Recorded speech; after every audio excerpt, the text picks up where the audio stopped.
இன்றைய நாள் ஒரு சிந்தனை நிகழ்ச்சிக்கு உங்களை வரவேற்கின்றேன். இன்றைய நாள் ஒரு சிந்தனை நிகழ்ச்சியில் நாங்கள் பார்க்க போவது,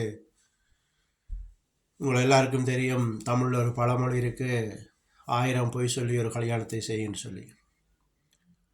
அது எனக்கு தெரிந்து அது 1000 பொய் சொல்லி ஒரு கல்யாணத்தை செய்வதில் அதில் பொருள் 1000 முறை பொய் சொல்லி அந்த கல்யாணத்தை செய்வது.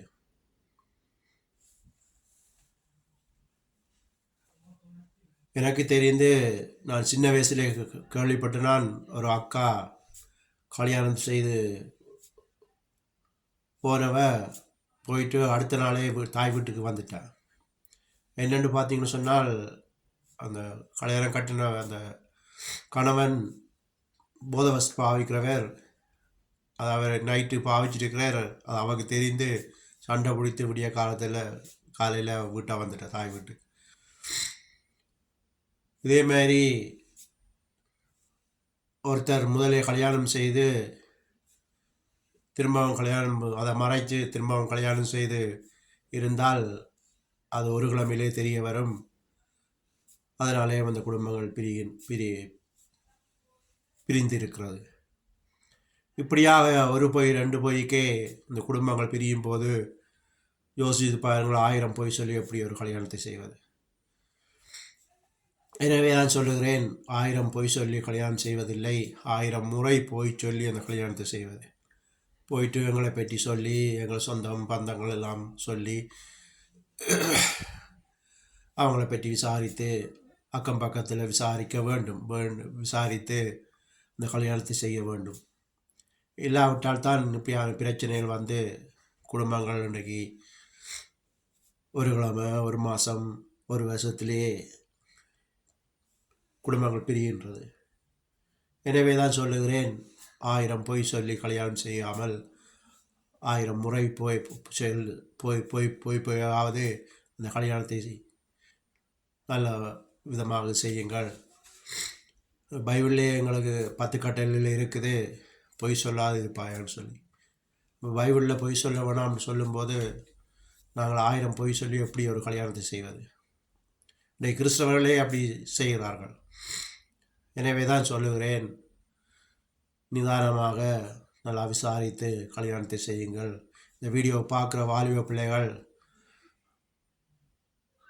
அவசரப்பட்டு வாழ்க்கையில் தேடிக்கொள்ளாமல் நிதானமாக கடவுளிடம் செவியுங்கள். உங்கள் கல்யாணத்துக்கு நல்ல துணை கணவன் கிடைக்கணும், மனைவி கிடைக்கணும்னு செவிக்கும்போது நிச்சயமாக கடவுள் அந்த செவத்தை கேட்டு உங்களுக்கு நல்ல பதில் தருவார்.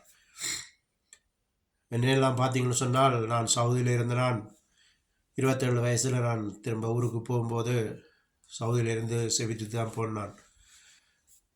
நான் கல்யாணம் செய்ய வேணும், நல்ல மனைவியை எனக்கு தரும்படி. அதே மாதிரி கடவுள் எனக்கு ஒரு நல்ல மனைவியை தந்தார். அந்த சாட்சியை தான் உங்களுக்கு சொல்லுகிறேன்.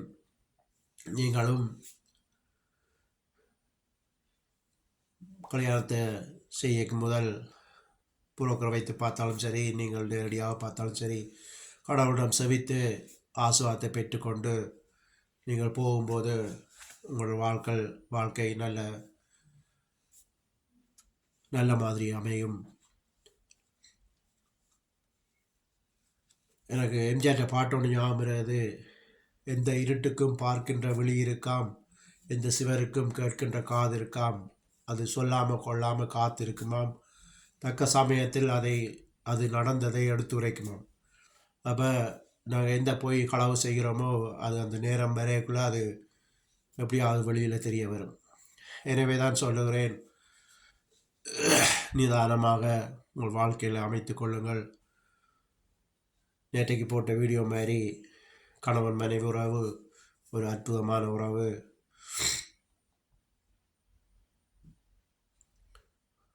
ஒரு ஊஞ்சலுக்கு 2 கயிறும் ஒரே சமமாக பலனாக இருந்தால் தான் அது வடிவாக ஆட முடியும். ஒரு கயிறு மொத்தமாகவும் ஒரு கயிறு மெல்லிசாக இருந்தால் கூட அது அராட்டியும் கூட, ஆனால் எங்களுக்கு ஒரு பயம் இருக்கும், அறந்துருமென்னு சொல்லி.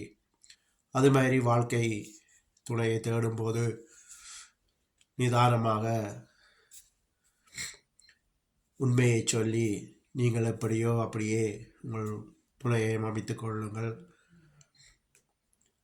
பேராசைப்படாமல்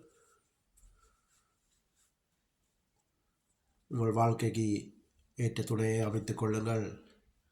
இதுவே இன்றைய நாள் ஒரு சிந்தனை நிகழ்ச்சி. நன்றி, வணக்கம்.